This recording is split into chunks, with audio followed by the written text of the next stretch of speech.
dosa yang tidak disebutkan ancamannya oleh Allah dan Rasul. Emang nggak disebutin ancamannya, tapi ada kalimat larangan. Ya, walaupun nanti jatuhnya bisa larangan itu nggak makruh. Contoh umpamanya kalimat Nabi sallallahu "Idza ataitumul ghaib falastaqbilul qiblah wa lastadbirul." Apabila salah seorang di antara kalian ghaib itu buang air besar atau buang air kecil, maka janganlah dia menghadapkannya ke kiblat dan janganlah membelakanginya. Nabi tidak menyebutkan ancamannya, tetapi ini ada larangan. Ya, jangan menghadap ke kiblat dan jangan pula membelakanginya. Tapi hadapkanlah ke barat atau ke timur. Kiblat kita mana? Barat ya. Tapi Nabi mengatakan, tapi hadapkanlah ke barat atau ke timur. Bapak Ibu tahu kenapa Nabi ngomong itu? Nabi ngomongnya waktu itu di Madinah. Di Madinah itu kiblat itu bukan ke barat. Di Madinah itu kiblatnya selatan. Kita yang di sini adanya ke barat. Itu juga baratnya bukan barat paspor, barat apa namanya? Ya barat itu lah pokoknya. Barat daya, ya nggak pas ke barat banget. Makanya ini miring nih ya, ini diukur ya. Ya, ini nggak pas ke barat. Walaupun sesungguhnya, kalaupun kita tidak tahu arah kiblat di mana, itu juga tidak menjadikan kita tidak sholat. Jangan mentang-mentang saya nggak tahu kiblat kemana Ustaz, jadi saya nggak sholat. Itu nggak benar. Sholat wajib. Laisa al-birra tuwallu wujuhakum qibala al-masyriqi wal-maghrib. Kata Allah, tidak penting bagi Allah engkau hadapkan wajahmu ke barat atau ke timur. Kata Allah, nggak penting itu. Yang penting apa? Engkau menyembah Allah, dirikan salatmu. Kalaupun engkau tidak tahu kemana arah kiblat, salatlah. Tapi memang untuk salat itu menghadap kiblat. Kayak di rumah sakit, kita lagi sakit, tempat tidur kita bukan menghadap kiblat. Apa sebab tempat tidurnya di rumah sakit? Ada mungkin juga. Ya, dia arahnya kemana gitu? Dia lagi sakit. Boleh tidak dia sholat tidak menghadap kiblat? Boleh. Kondisinya darurat. Maka itu ayatnya. Nggak penting kalau keluar ke timur hadapkan wajahmu. Yang penting hatimu. Nyembah Allah. Tapi kalau kita bisa menghadap kiblat, rukunnya memang menghadap kiblat. Atau ketika sholat di kapal, kayak Allah lagi di kapal. Ya. Itu kalau pertamanya, kalau bisa usahakan menghadap kiblat. Tapi ketika sudah berubah ke alur kapal, nggak usah diikutin, muter-muter sholatnya. Kalau diikutin, ya pertamanya sama dengan sholat di kereta, harus nggak menghadap kiblat. Nggak mesti juga, karena kondisinya dalam perjalanan, arahin saja ke depan. Sunnahnya begitu. Kalau sholat di kereta, ya. Bapak Ibu yang terang. Jadi dosa kecil itu yang tidak disebutkan namanya atau ancamannya tidak disebutkan oleh Allah, termasuk dosa kecil. Kalau dosa kecil itu bisa kita hilangkan dengan ibadah-ibadah kita. Ya, termasuk dosa kecil itu al-fitratu khamsun, katanya. Fitrah itu kesucian itu ada 5. Maka kalau kita melanggarnya termasuk dosa. Apa yang 5 itu? 1, motong kuku. Itu sunnah. Jadi kalau kuku dipanjangin dosa tuh. Tapi dosa kecil. Penting Ustaz, apalagi yang kelingking. Minimal buat mobil. Ya kalau ada kepentingan. Iya. Ya. Atau ada hadis gitu. Ada 5. Pertama khitan, kesucian itu. Memotong kuku, mencukur kumis, Mencukur kumis itu sunnah. Memanjangkan jenggot. Makanya kalau ada orang memotong, mencukur jenggotnya habis, itu sebenarnya menurut para ulama dosa. Tapi kalau motong jenggot nggak sampai habis, boleh. Ini kayak saya nih, kan kelihatan ganteng lumayan. Itu sebagai kalau sebagai ulama kan membolehkan kalau memotong. Tapi kalau mencukur habis, sebagai ulama tidak bolehkan, karena disunahkan oleh Nabi Sallallahu. Ya, tapi kalau nggak ada jenggot, nggak usah paksa-paksa juga. Ini paksain ada jenggot, nggak usah. Ya, jadi itu dosa-dosa kecil, dan dosa-dosa kecil itu kata Nabi, dari sholat Jumat ke sholat Jumat berikutnya itu menghapuskan dosa-dosa kalian. Dosa yang dihapuskan itu maksudnya dosa-dosa kecil. Maka dosa kecil itu memang bisa dihapuskan dengan istighfar, dengan amal soleh, bisa dihapuskan. Ya. Tapi kalau dosa besar tidak bisa. Dosa besar itu harus dengan taubat, berhenti dari perbuatan dosa itu, barulah dia yang dikatakan terhapus dosanya. Tapi kalau tidak, nggak bisa. Dengan salat tidak bisa, dengan amal soleh tidak bisa. Dia harus bertobat. Ya ayyuhalladzina amanu tubu ilallahi taubatan nasuha. Dan itu ayat yang saya baca waktu subuh. Wahai orang beriman, bertobat kepada Allah sebenar-benar taubat. Itu maksudnya dari perbuatan besar-besar. Jangan tobat yang main-main, tobat sambal. Lagi itu baru ingin saya tobat. Besok bikin lagi, itu tobat tambel, tobat sambal namanya. Lagi kepedesan nih, berhenti tobat, saya makan sambal, tobat gitu. Tapi besok dia makan lagi dia. Itu namanya tobat sambal. Ya, tobat dalam dosa tidak boleh yang besar-besar. Tidak boleh, harus taubat yang betul-betul. Makanya taubat dan nasuha kata Allah, sebenarnya taubat. Bapak Ibu yang dirahmati Allah. Jadi dosa besar, dosa kecil. Tapi ada pendapat Ibnu Abbas radhiyallahu anhu mengatakan ini. Kata beliau, tidak ada dosa besar ketika saat dia selesai melakukan dosa itu, dia taubat dan istighfar. Artinya dosanya dihapus oleh Allah. Tidak ada dosa kecil kalau dosa itu dilakukan terus-menerus, dia akan menjadi besar. Dicontohkan oleh Abdullah bin Mas'ud, contohnya Gunung Uhud katanya. Gunung Uhud itu terdiri dari kerikil-kerikil yang kecil, menumpuk di situ, semakin banyak semakin membesar.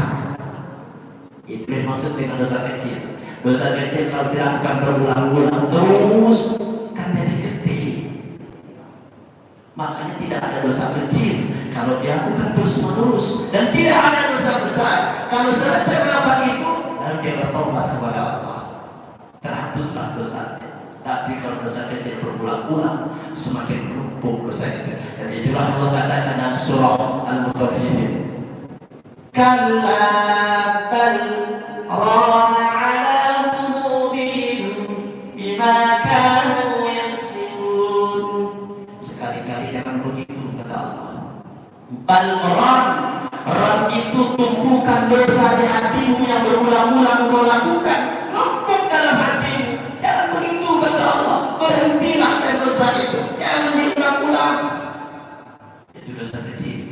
Sebagai ulama menafsirkan ayat itu dimaksud oleh Allah dosa-dosa kecil yang dilakukan berulang-ulang akhirnya numpuk, membuat hatinya menjadi gelap. Kalau hati sudah menjadi gelap, mengeras seperti batu kata Allah dalam surah Al-Baqarah, hati mereka membatu al-asyadu qaswah, bahkan bisa lebih keras daripada batu kata Allah hatinya. Kalau udah begitu susah menerima kebenaran. Itu pembagian dosa. Jadi memang ada dosa besar, dosa kecil. Walaupun Ibnu Abbas mengatakan tidak ada dosa besar kecuali dia bertobat, tidak ada dosa kecil kalau dia terus menerus melakukan.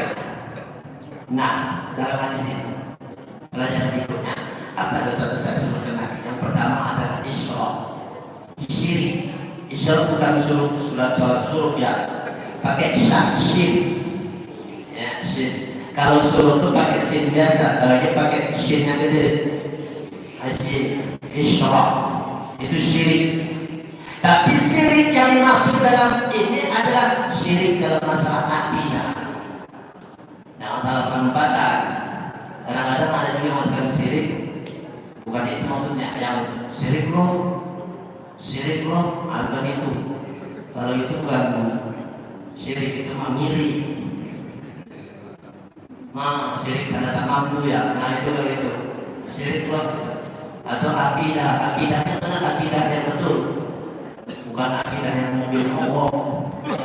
Kalau mobil mogok ya akidah itu juga bukan. Ini syirik yang dimaksud itu adalah perbuatan Allah, menjadikan sembahan yang lain, perbuatan yang lain selain daripada perbuatan Allah. Ini syirik. Maka syirik itu ada tiga kata para ulama. Satu, syirik rububiyah, syirik dalam hal rububiyah.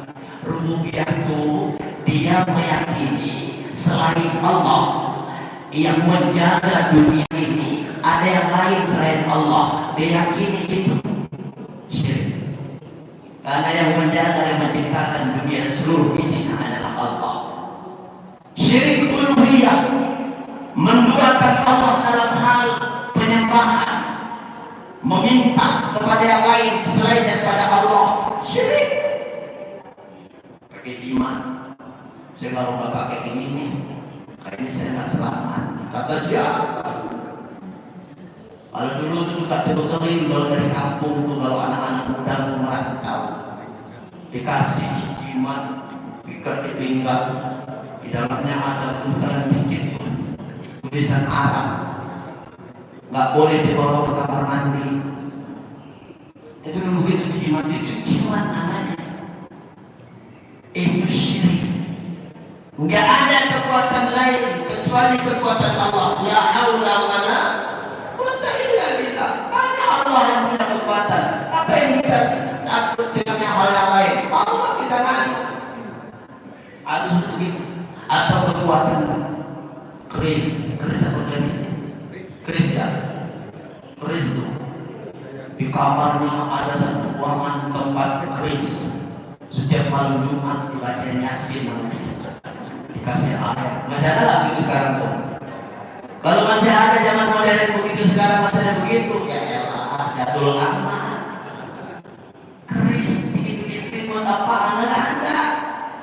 Oh udah lihat, tapi bisa terbang Ustaz kerisnya. Ya bisa kalau ada jinnya. Jin yang membuat begitu. Maka kalau mengkeramatkan sesuatu, bisa dimasukin jin dan bisa terbang. Memang jin yang bawa. Kenapa kita keramatkan? Maka jangan suka mengkeramatkan barang. Nggak boleh. Itu akan mendatangi jin, dan jin yang berjahit syirik itu.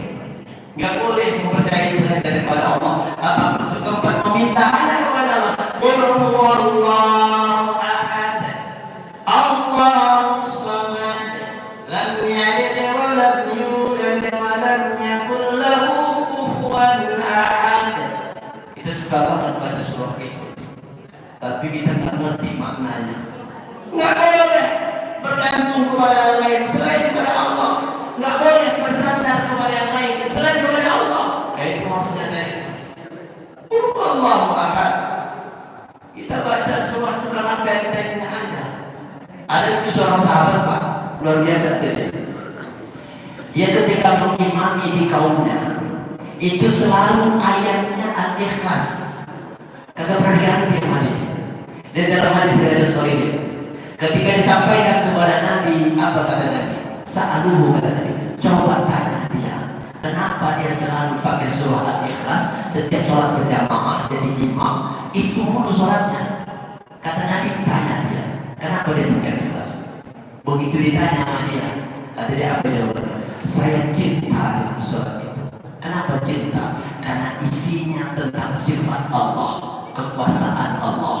Jadi saya tersentuh, makanya saya baca terus. Apa kata Nabi kepada orang tersebut? Sampaikan kepadanya bahwa Allah sangat mencintai dia. Jadi kalau baca ayat surah Al-Ikhlas terus, dicintai Allah. Ternyata itu yang membuat kita selalu baca Al-Ikhlas itu. Tapi saya rasa kalau kita bukan karena itu, karena pendek. Iya, karena pendeknya jadi langganan. Ya, jadi syirik itu ya nggak boleh. Mogoknya. Atau syirik asma wa sifat. Asma itu nama, sifat itu sifat. Apa maksudnya? Menyamakan sifat Allah dengan sifat manusia. Syirik haram. Oh dia hebat misalnya, dia bisa terbang nih, bisa menghilang. Siapa yang bisa menghilang? Kalau dia bisa hilang, kenapa Nabi tidak bisa menghilang? Kalau begitu, Nabi tidak bisa menghilang, Bapak Ibu. Jadi kalau kita bilang wali-wali bisa terbang di atas air, terbang di atas udara, masa Nabi nggak bisa? Katakan mana Nabi daripada wali? Itu maksudnya. Kadang-kadang kita yang salah memaknai wali itu dulu. Karena kita terinspirasi dengan film. Karena film wali itu semua wali dalam di atas air, betul tidak? Iya, terbang. Kalau wali begitu, kenapa Nabi tidak bisa? Nabi peramu itu gigi Nabi patah, berdarah-darah. Kalau Nabi seperti wali bisa ngilang, kenapa nggak ngilang aja? Waktu peramu itu maksudnya. Nabi itu celaka, Nabi itu tubuhnya tergores pedang. Bapak Ibu nggak tahu kan perang Uhud itu 9 orang mengelilingi Nabi sahabat, semua. Itu 7 orang syahid di situ, tinggal 2 orang mempertahankan Nabi. Itulah Nabi itu gigi Nabi patah, berdarah-darah Nabi dan perang Uhud. Sampai terkabar ke Madinah, Nabi syahid. Semua wanita-wanita dari Madinah datang ke Uhud ingin mencari Nabi, bukan mencari suaminya. Ketika dikatakan ini suaminya, saya bukan mencari suami saya mencari Nabi, karena cintanya mereka kepada Nabi. Itu perang Uhud. Andai kata Nabi bisa hilang, kenapa Nabi hilang aja? Hilang Nabi, selesai. Makanya di luar nalar gitu. Saya bisa hilang gitu. Maksudnya harusnya kurang. Bapak Ibu itu syirik. Jangan lagi percaya seperti itu. Nggak ada dalam Islam. Islam itu zahir apa adanya. Yang melindungi sama Allah. Allah yang melindungi. Kita tidak berbeda. Allah yang melindungi. Zahir aja kayak begini, kelihatan orangnya. Yang suka ngilang-ngilang itu karena dia takut. Takut dia baru ngilang-ngilang dia. Baik ya. Bapak Ibu dalam materi Allah. Jadi syirik asma wa sifat itu haram hukumnya. Termasuk hari ini kesyirikan yang dilakukan masyarakat modern hari ini, dan ulama mengatakan apa itu? Ketika saat mereka memprioritaskan yang lain daripada Allah, bisa syirik. Prioritasnya yang lain daripada Allah, itu bisa syirik tuh. Hati-hati tuh. Giliran Allah yang manggil kalau datang dia, tapi giliran yang lain ada keuntungan buat dia, langsung dia. Ada yang begitu? Mau kan? Emang udah azan nih, masih aja nonton TV. Ada nggak gitu? Oh, dari bapak yang jawabnya. Emang juga begitu tuh. Hati-hati tuh, nanti syiriknya ke TV, menduakan Allah dengan TV. Jadi mendahulukan TV daripada Allah. Tak azan, kagak juga berhenti nontonnya. Terus saja sampai di ujung waktu baru sholat dia. Oh, HP kata bapak. Saya sih menerima inspirasi dari bapak. Apalagi pak? Dari. Betul itu. Syiriknya mungkin seperti itu. Menduakannya Allah, mendahulukannya Allah daripada yang lain. Syirik. Hati-hati. Itu syirik zahir. Ada syirik yang tersembunyi dan Nabi juga sangat khawatir. Apa itu? Maka syirik itu kan ada asyirkul akbar, syirkul asghar. Ada syirik besar, ada syirik kecil. Nah, syirik besar yang tadi, syirik kecil apa? Ria. Ria itu syirik kecil. Dan Nabi sangat takut dengan penyakit ria. Karena ria itu juga sama menduakan Allah. Kenapa? Dia melakukan itu pengen dilihat orang. Ria itu kan asal katanya dari ro'a, ya ria. Ro'a artinya melihat. Jadi kalau ria itu pengen dilihat orang. Dan melakukan satu pengen dilihat orang, bukan karena Allah. Maka ini menduakan Allah. Makanya syirik.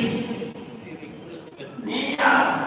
Tapi Pak, tapi saya sampaikan juga, nggak boleh juga kita ketika saat melihat orang melakukan kebaikan, lalu kita katakan syirik orangnya, nggak boleh. Kita nggak tahu dia ria atau tidak, nggak boleh kita memvonis orang. Makanya kita begitu, melihat orang melakukan kebaikan seperti bagi-bagi sama di depan orang, kita mengatakan wah ria, ria, benar ria. Kenapa dia bilang begitu? Karena dia nggak dapat bagian, maka dia bilang orang ria. Coba kalau dia dapat, oh orang baik luar biasa, gitu tadi. Manusia mau gitu, menjadi keuntungan terus. Nggak boleh kita memvonis orang untuk ria. Pemahaman itu atau pengetahuan tentang itu adalah buat kita. Ketika melakukan sesuatu, saya ria, itu yang penting. Tapi nanti mengkhawatir dengan ria itu. Maka hati-hatilah kita termasuk syirik, walaupun syirik kecil. Tapi ria itu akan menggugurkan amal kita pada saat itu. Baik-baik dan ada dah habis ya. Ngangguk-ngangguk itu habis berarti. Baik-baik dalam hati Allah. Pada satu syirik. Nabi untuk 2 dan 3-nya ada durhaka kepada kedua orang tua, termasuk dosa besar. Dan yang ketiga yang paling susah untuk kita tinggalkan, qaulaz zur. Ya, qaulaz zur itu ucapan kita. Termasuk yang dimaksud ucapan itu ucapan bohong, ucapan memfitnah, ucapan riba, itu semuanya dosa besar. Termasuk bohong, dusta. Makanya ada buku dosa-dosa besar yang dianggap biasa. Salah satunya bohong. Karena bohong itu tidak biasa, jadi kita anggap remeh. Itu tidak betul. Emang itu biasa bohong. Padahal dusta itu dosa besar. Disebutkan qaulaz zur. Wa iyyakum wal kadzib, kata Nabi, jauhi oleh kalian dusta. Kenapa? Semua dusta itu dosa. Ini dosa besar karena disebut ancamannya. Dan semua dosa itu tempatnya neraka. Maka apapun itu jangan bohong. Ini maka kekecilan dusta. Walaupun kekecilan tetap bohong. Bohongin suami sendiri nggak apa-apa Ustaz, sama suami orang. Ini nggak benar kita. Itu lebih parah lagi begitu.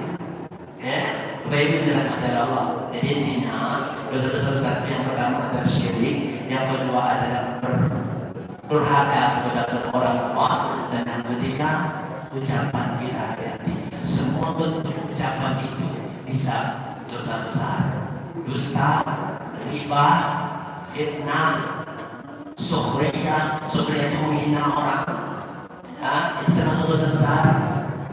Meremehkan orang, menyakiti orang, ngebully orang, bahasa sekarang, ngebully orang dengan bahasa kita, itu termasuk dosa besar.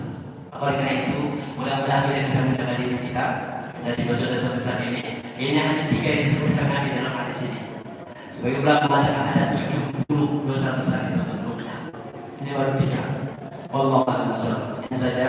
Assalamualaikum warahmatullahi wabarakatuh. Waalaikumsalam warahmatullahi wabarakatuh. Bapak Ustaz, jaga 6. Mungkin pemirsa satu pertanyaan lagi kalau ada Pak.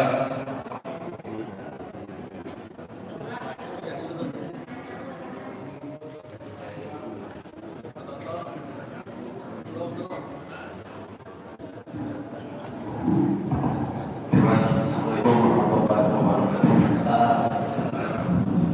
Begini Pak Ustaz, dengan waktu yang singkat mungkin Pak Ustaz bisa jelaskan kepada kita bicara masalah dosa besar itu perbanyak sampai 2000.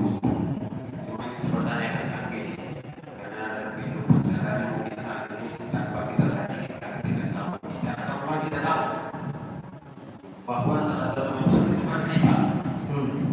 Dalam hadis Rasulullah mengatakan 1 dirham riba itu sama dengan 36 kali berzina, atau riba itu sama dengan menyebabkan zina itu kandungnya sendiri. Di mana Ustaz menjelaskan kita bagi kita sadari dalam kehidupan itu kita lakukan. Terima kasih Ustaz karena waktu kita singkat, kurang itu aja. Assalamualaikum warahmatullahi wabarakatuh. Assalamualaikum. Bapak Ibu yang dirahmati Allah. Sebenarnya bukan pertanyaan, ini pernyataan agar kita hati-hati. Riba itu termasuk dosa besar, dan itu termasuk dosa besar dianggap orang sekarang biasa. Padahal ancaman riba itu begitu dahsyat sebenarnya di hadapan Allah. Sampai dikatakan betul, sampai dikatakan oleh Nabi sama dengan engkau menzinahi ibumu. Itu tidak bayangkan bagaimana dosa besarnya dosa riba. Tapi bagaimana Ustaz? Sekarang mau semua riba semua riba. Ya kan? Termasuk jadi Bapak Ibu, kalau bank itu semuanya hampir terkena debu riba semua. Terkena riba semua riba. Debunya paling tidak. Kenapa? Karena masih semuanya berinduk kepada Bank Indonesia. Mau dia bank syariah sekalipun masih menginduk ke sana, masih kena debu-debunya. Jadi yang paling aman gimana Ustaz? Nyimpan di bawah bantal. Udah bertujuh ya. Ya, jadi memang di negeri kita ini memang masih terkena karena itu sebenarnya. Ya, lalu bagaimana cara mengantisipasinya? Pertama, ya tidak menabung di bank. Kalaupun menabung, ya carilah bank yang syariah, yang lebih meminimalisir. Itu maksudnya. Ya, untuk meminimalisir karena memang atau ada yang memberikan solusi juga makanya lihat dari buku kita itu mana yang bunga-bunganya di situ. Ada yang mengatakan jangan ambil bunganya, tapi kan susah juga ambil dari yang bunganya mana. Itu tidak susah tadi, susah ya. Nah itu maksudnya. Tapi apapun itu, ya riba yang secara jelas itu harus dihindarkan betul. Riba secara jelas itu maksudnya meminjamkan uang dibayar melebihi, atau kita menjadi orang yang selalu meminjamkan uang kepada orang. Apa itu bahasanya? Rentenir. Itu dosa besar, nggak boleh rentenir. Meminjamkan uang atau rentenir kecil-kecilan sama tetangga sebelah nih, minjam uang kita pinjemin, tapi kata kita bayarnya lebih indah. Ini kecil-kecilan, tapi dosa besar ini. Kalau dosa besar, kalau pinjemin aja, nggak usah dilebihin. Yang minjem aja yang ngertiin, yang minjem ngertiin. Kalau minjem lebihin balikinnya, gitu. Tapi nggak ada kesepakatan. Kita minjem uang nih sama tetangga 1 juta, kita ngertiin balikin 5 juta. Seneng dia. Betul tidak Pak Ibu? Riba nggak? Riba nggak? Enggak. Karena nggak ada kesepakatan dari awal. Itu bentuk terima kasihnya dia. Pernah tidak dilakukan Nabi seperti itu? Pernah Nabi melakukan itu?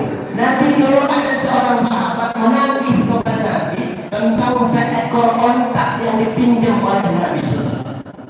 Lalu kemudian orang ini menagih Nabi, ya Rasulullah, kau pernah pinjam ontak? Apa kata Nabi kepada Ali? Ya Ali, cari ontak seperti yang aku pinjam dulu sama orang ini. Begitu dicari oleh Ali, ya Rasulullah, enggak ada ontak yang seperti itu. Adanya yang lebih bagus dari itu. Apa kata Nabi? Berikan kepadanya. Lebih dari itu bentuk terima kasihku kepadanya. Jadi kalau melebihi boleh, melebihkan boleh, tapi nggak ada kesepakatan awal.